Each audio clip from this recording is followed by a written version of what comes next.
ভালো স্যাটিসফাইটিং নাম্বার এসছে আমার জন্য স্যাটিসফাইটিং। এবার সেটা নিয়েই কথা বলবো যে তোমাদের কাছে ওটা নিশ্চয়ই অনেকের কাছে ওটা না হতে পারে, ভাবে যে এর থেকে তো আরও ভালো নাম্বার স্কেন করা আছে। তো অবভিয়াসলি যেত রেজাল্ট নিয়ে কিছু কথা বলার আছে, কেমন পার্সেন্টেজ আমি পেয়েছি, আমি স্যাটিসফাইড কিনা, আমার ফ্যামিলি স্যাটিসফাইড কিনা, তো কোন কলেজে এখন চান্স পাবো।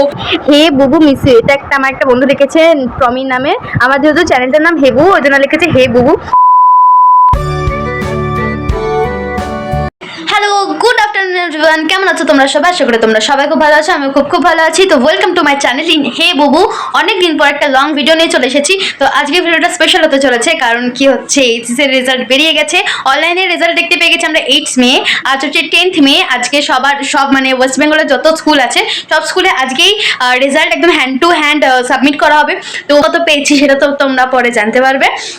তো রেজাল্টটা হাতে পাই, পার সাবজেক্ট মার্কস থেকে শুরু করে সব পার্সেন্টেজ সব তোমাদের সাথে শেয়ার করবো, আজকে শেয়ার করবো বলে ব্লগটা আমি স্টার্ট করেছি। তো আজকে আমাদের রেজাল্ট দেওয়া হবে 3টা থেকে, সেকশন ওয়াইজ ভাগ করা আছে। এখন বাজে 2টো পাকা 2টো। তো আমি এখন লাঞ্চটা করে নিয়ে রেডি হয়ে বেরোবো। স্কুল ড্রেসটা আজকে লাস্ট পরবো, আর কোনোদিন মনে হয় না এটা গায়ে উঠবে বলে। তো এই স্কুল ড্রেসটা না খুব যত্ন করে রেখে দেবো। যদি আমি স্কুলে 2 বছর পড়ছি, তার আগে মনে একটা স্কুলে পড়তাম, কিন্তু 2 বছর এই স্কুলে যেন অনেক স্মৃতি আমার মধ্যে, মানে অনেক স্মৃতি আছে, অনেক কিছু আছে, মানে অনেক বন্ধু, অনেক কিছু, মানে বন্ধু আমার বেসিক্যালি নেই বললেই পারো। আর যে কজন আছে যাদের সাথে খুব কম সংখ্যক বন্ধু যারা আছে তারা খুব স্পেশাল, তাদের সাথে মুমেন্টগুলো খুব স্পেশাল হয়ে উঠবে চিরদিনের জন্য। তো আজকে লাস্ট স্কুল যেতে পারবো, আর স্কুল ড্রেসটা গায়ে উঠবে। তো এই যে আমি লাঞ্চ করে একদম রেডি হয়ে গেছি। স্কুল ড্রেস, এই স্কুল ড্রেসটা তোমরা আগেও দেখেছো, যখন আমি আমার এইচএস এক্সামের লাস্ট এক্সামের সময় আমি তোমাদেরকে ব্লগটা শেয়ার করেছিলাম। সেই ব্লগে তোমরা আমার ড্রেসটা দেখেছো। আর যখন আমি ড্রেসটা পরছি, মা বলছে যে এই ড্রেসটা এই লাস্ট টাইম হচ্ছে গায়ে উঠছে, সত্যি লাস্ট টাইম গায়ে উঠছে, আর কোনোদিন আশা করি মানে উঠবে না। এটা খুবই আনফর্চুনেট। কি করব, সবারটা মানে স্বাভাবিকভাবেই মানে শিক্ষার নিয়মেই এই নিয়মটা বরাবর চলে এসছে যে এইচএসের পর থেকে স্কুল জীবন শেষ হয়ে যায়, তারপর আবার নতুন অধ্যায় হয়, নতুন কলেজ জীবন, নতুন এক্সপিরিয়েন্স, নতুন বন্ধু, অনেক কিছু নতুন হয়। এখন আমি ঠিক করতে পারিনি যে কী লাইন নিয়ে এগোবো। আমার ইচ্ছা আছে, তো দেখা যাক। এখনও কোনো কলেজের ফর্ম বেরোয়নি, আর কীরকম রেজাল্ট করেছি সেটা রেজাল্টটা নিয়ে এসে বাড়িতে একবারে দেখাবো। আর আজকে সব বন্ধুদের সাথে লাস্ট দেখা হবে, তারপর তো সবাই ছড়িয়ে ছিটিয়ে যাবে, সবাই অন্য লাইন নিয়ে পড়বে, কেউ এদিক কেউ ওদিক। সবার অনেক স্বপ্ন, সবার মানে ভালো কামনা করি। আর দেখা যাক আমি কি নিয়ে এগোতে পারি, তোমাদের সবার আশীর্বাদে, আমার বাবা মা, আমার গুরুদেব সবার আশীর্বাদে কি নিয়ে এগোতে পারি। রেজাল্টটা মোটামুটি ভালোই হয়েছে, মানে যে সিচুয়েশনের টাইমে আমি এক্সামটা দিয়েছি, মানে পুরো এক্সামের 1 মাস আগে শিফটিং থেকে সমস্ত একটা মেন্টাল হেডেক, একটা ফিজিক্যাল হেডেক সব কিছু থাকে। তো সব নিয়ে রেজাল্টটা আমি স্যাটিসফাইড, আর আমার ফ্যামিলির সবাই স্যাটিসফাইড, সবাই খুব খুশি হয়েছে আমার রেজাল্টটা নিয়ে। তো চলো দেখা যাক কেমন রেজাল্ট পেয়েছি। এটা এসে মানে পার সাবজেক্ট মার্কস থেকে শুরু করে পার্সেন্টেজ সব দেখাবো তোমাদেরকে। তো চলো এখন যাওয়া যাক স্কুলে।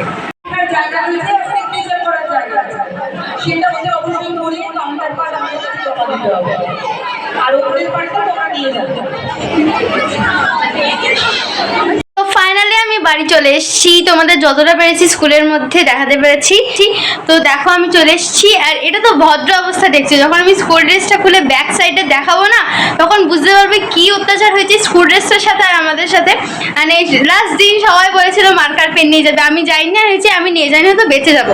ও বাবা, যে যা পেন পাচ্ছে নিয়ে যা পাচ্ছে লিখে দিচ্ছে। আমি তো ভদ্র জিনিস লিখতে বলেছি, বন্ধুদের মধ্যে যা যা লেখা হয় সেটা যদি দেখালাম তাহলে আমার মানে আলাদাই একটা ইমেজ ক্রিয়েট হতো। তো দেখাবো যে কি লিখেছে। আর আমি এখন ফ্রেশ হইনি, চলো আমি এখন ফ্রেশ হইনি। অনেক দিন পর অনেক বন্ধুর সাথে দেখা হলো, সেটা লাস্ট এক্সামের টাইমে দেখা হয়েছিল। তো ওরা তার প্রমাণ দিয়ে দিয়েছে এইভাবে পেন দিয়ে জামার মধ্যে এঁকে লিখে। তো চলো আগে তোমাদের এইটা দেখিয়ে দিই, এই কাণ্ডকার্য, তারপর দেখা হচ্ছে আমার রেজাল্টটা। ঠিক আছে, রেজাল্ট নিয়ে কিছু কথা বলার আছে, কেমন পার্সেন্টেজ আমি পেয়েছি, আমি স্যাটিসফাইড কিনা, আমার ফ্যামিলি স্যাটিসফাইড কিনা, তো কোন কলেজে এখন চান্স পাবো, কলেজে কি না, কি নিয়ে এগোবো, কি নিয়ে না, অনেক কিছু বলার আছে।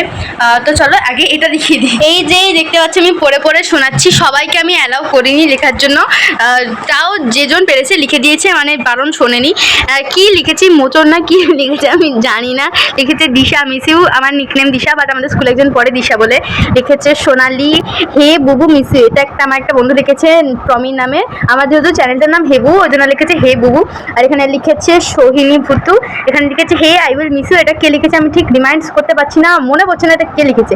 আর এখানে লেখা আছে, হাতাটাও ছাড়েনি ওরা, লেখা আছে thanks for all the helps. এটা লিখেছে স্নেহা বলে একটা বন্ধু। আর এখানে লিখেছে আমরা পুচকি বাবা, এটা কই গো, এটা লিখেছে হচ্ছে শাহনি।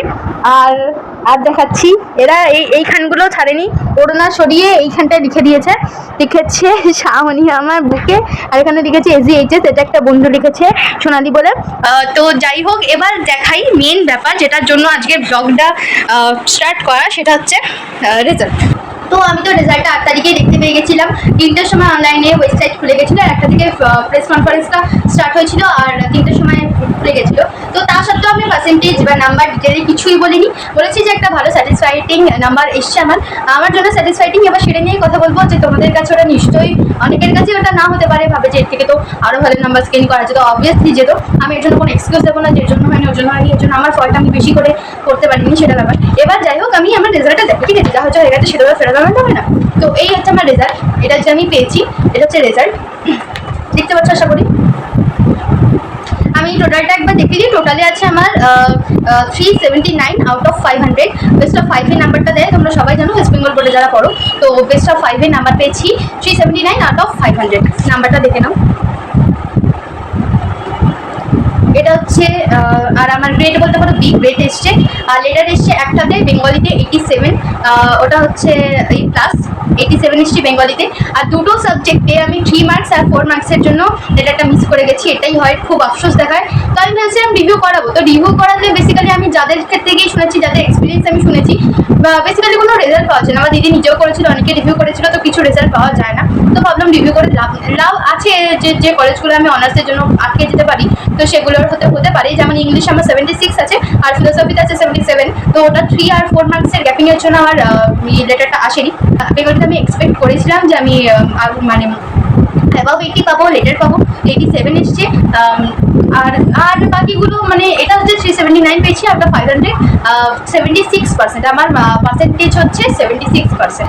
ফর মি স্যাটিসফাইড নাম্বার পেয়েছি। ফর ফ্যামিলি মানে ফর পেরেন্টস বলতে পারো স্যাটিসফাইড, সবাই বলেছে ভালো হয়েছে। জানি এর থেকে অনেক ভালো হতে পারতো, বাট সব কিছু একটা সিচুয়েশন ম্যাটার করে, বা সব কিছু একটা সিচুয়েশন ম্যাটার করে অবভিয়াসলি। কারণ কি, আমি এটাকে এক্সকিউজ ভেবো না অবভিয়াসলি, কিন্তু সব কিছুর তো একটা এফেক্ট তো পড়েই, তাই না? এটা জানা বা এটাকে ছেড়ে দেওয়া যায় না বা উড়িয়ে দেওয়া যায় না। তো সেটা হচ্ছে আমার এইচএস এক্সামের আগেই 1 মাস আগেই শিফটিং হয়েছে। তো সব শিফটিং মানে শুধু শিফটিং না, শিফটিং মানে তোমরা যারা ভাড়া থাকো তারা বুঝতে পারো, বা যারা রেন্টে থাকো তারা বুঝতে পারো। শিফটিং মানে হচ্ছে শুধু শিফটিং জিনিসগুলো নিলাম সেটা গোছানো থেকে শুরু করে অল টোটাল একটা জায়গা থেকে আরেকটা জায়গায় পুরো টোটালি শিফট হওয়া, মেন্টালি ফিজিক্যালি সব একটা প্রেশার পড়ে। তো তোমরা ওই যে আমরা যখন এই বাড়িটা দেখতে এসেছিলাম, তখন ব্লগে বলেছিলাম যে বাবা মাদের সাথে থাকে না। তো বাবা মাদের সাথে নেই, এটা একটা বাবা বা মানে হেড অফ দ্য ফ্যামিলি থাকলে যে একটা সাপোর্ট থাকে, সে নেই। তো স্বাভাবিকভাবেই সব কিছু আমাদের ম্যানেজ করতে হয়েছে। দিদি টাইম দিতেই পারেনি, দিদি অফিসে থাকে। মেন্টালি যেটা বলো যে একটা প্রেশার পড়ে, সেটা হচ্ছে পুরো এইচএসের 1 মাস আগেই পড়েছিল। তার থেকে বড় কথা, আমার তার আগে টেস্ট ছিল। টেস্টে আমি বলতে বাধ্য যে হ্যাভ টু সে যে টেস্টের থেকে এই এইচএস রেজাল্টটা আমার মাচ বেটার হয়েছে। তো আর টেস্টের আগে থেকেই প্রবলেমটা চলছিল। তখন আমাদের মানে ল্যান্ডলর্ড ছিল, সে বলেছিল যে উঠে যেতে। তো সেই যে একটা প্রেশার, মানে যারা রেন্টে থাকে বা যারা ভাড়া থাকে, তারা এটা শুধুমাত্র তারা ফিল করতে পারবে, দে ক্যান ফিল যে এটা কি একটা প্রেশার পড়ে। মেন্টালি তো সব থেকে প্রেশার পড়ে যে কীভাবে বাড়ি খুঁজছো, মানে বাবা নেই কি খুঁজো। এতদিন যে আমরা বাড়ি দিচ্ছি এটা ওটা করে, তো বাবা আমাদের হেল্প করেছে, ঠিক আছে। বাবা নেই কী করে সবটা, মানে বাড়ি থেকে খোঁজা থেকে শুরু করে কীভাবে জিনিস আনা হবে, সব কিছু, একটা মানি অ্যারেঞ্জমেন্টস, সব কিছু, সব মিডিল ক্লাস ফ্যামিলিতে এটা আমাকে বলতেই হচ্ছে। কারণ কি মিডিল ক্লাস ফ্যামিলিতে এগুলো ভীষণ ম্যাটার করে, ছোটো ছোটো জিনিসগুলো ভীষণ ম্যাটার করে।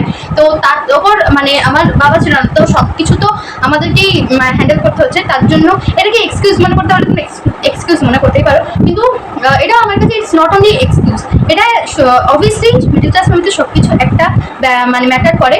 আর হ্যাঁ, তো আমি বলবো না যে আমি এটা একদম ব্লেম দিচ্ছি না যে এটার জন্য খারাপ হয়েছে, এটার জন্য খারাপ হয়নি, এটার জন্য আমি পড়ার টাইম পিরিয়ডটা পাইনি। এবার তোমরা যাও সারা বছর কী করলে ম্যাক্সিমাম স্টুডেন্টস পড়ার মানে পরীক্ষার আগে পড়ে। এরকম তো কেউ নয় যে সারা বছর পড়ছে বলে পরীক্ষার একবার আগে থেকে পড়া বন্ধ করে, এরকম কেউ হয় না।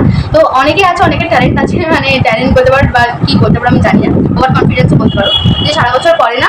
পরীক্ষার 2-3 মাস আগে থেকে টানা পড়ে নেয় তাদের রেজাল্ট ভালো হয়। সেই স্টুডেন্টের মধ্যে হচ্ছে আমি রেজাল্ট ভালো হয়েছে বললাম না, কিন্তু 76% নট আর জো, মানে এমনি এমনি তো পাওয়া যায় না, তার জন্য পড়তে হয়। তো তার 2-3 মাস টাইম তো আমি পাইনি, খুব জোর 1 মাসও বলবো না, তার আগে ছিল। কারণ টেস্টের পর আমি অনেকটাই আপসেট হয়ে গেছিলাম যে রেজাল্টটা আমি এক্সপেক্ট করিনি আরও হতো, কারণ আমি অনেক ভালো। কিন্তু এটা হয় যে যেহেতু স্কুল খাতা দেখেছি না, টেস্টে একটু স্কুলে একটু মানে ডাউনই খাতাটা দেখে, কারণ যাতে স্টুডেন্টের কনফিডেন্স না ওভার হয়ে যায় বা ওভার কনফিডেন্স হয়ে গিয়ে যাতে না পড়াশোনা ছেড়ে আরও ভালো করে পড়া যাতে ট্রাইটা হয়। তো সেটাই হয়েছিল, রেজাল্টটা খারাপ হয়েছিল টেস্টে, তো তার জন্য ভেবেছিলাম আরও পড়তে হবে, তো নতুন করে আবার ভালো করে পড়াশুনো করি। তার মধ্যে শিফটিং, তো 1 মাস আমি টাইম পাইনি বলতে পারো। আমি ঠিক 15-20 দিনের মাথায় আমি সব কিছু রেডি করেছিলাম, বা যেদিন এক্সাম থাকতো তার আগের দিন বা 4-5 দিন আগে থেকে সেই সাবজেক্টটা পড়ে ভালোভাবে আমি পরীক্ষায় গিয়ে টেক্সটটা পড়েছি, সব কিছু পড়ে মিলিয়ে মিশিয়ে আমার গুরুদেবের দ্বারা, তোমাদের আশীর্বাদে, ঠাকুরের আশীর্বাদে সে একটা স্যাটিসফাইডিং নাম্বার আমি গেন করতেছি, 76% নট আ জোক, আবারও বলছি।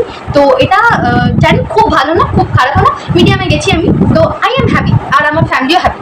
তো আশা করি ক্লিয়ার করতে পারলাম। তো এবার তোমাদের মতামত তোমাদের কাছে কমেন্টে জানাতেই পারো যে তোমরা কত এক্সপেক্ট করেছিলে আমার থেকে বা কিছু। তো এই যে রেজাল্ট আরেকবার দেখে নিও তোমরা, যে আমি কোনো রকম ফেক কিছু বলছি না।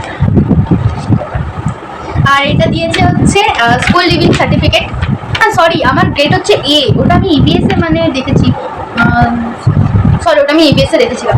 এই যে আমার গ্রেড এ, তোমরা দেখতে পাচ্ছ এই যে সার্টিফিকেটে, যে মেন সার্টিফিকেটে যায় রেজাল্ট ছাড়া যে সার্টিফিকেটটা দেয় সেটাতে এটা লেখা আছে এ গ্রেড, দেখতে পাচ্ছ।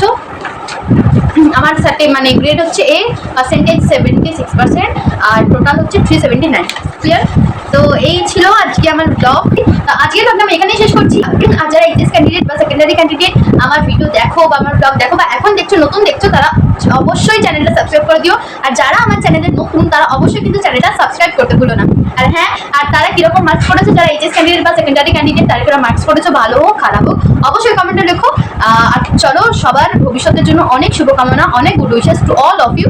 যারা যেটা নিয়ে এগোতে চাইছো আশা করি তারা সাকসেস পাবে, তারা সাকসেস লাইফেও পাবে, তারা সাকসেস তাদের এমটাতেও পাবে। আমি সবার জন্য গুড উইশেস প্রে করি। তো চলো আজকের ব্লগটা এখানেই শেষ করছি, টাটা।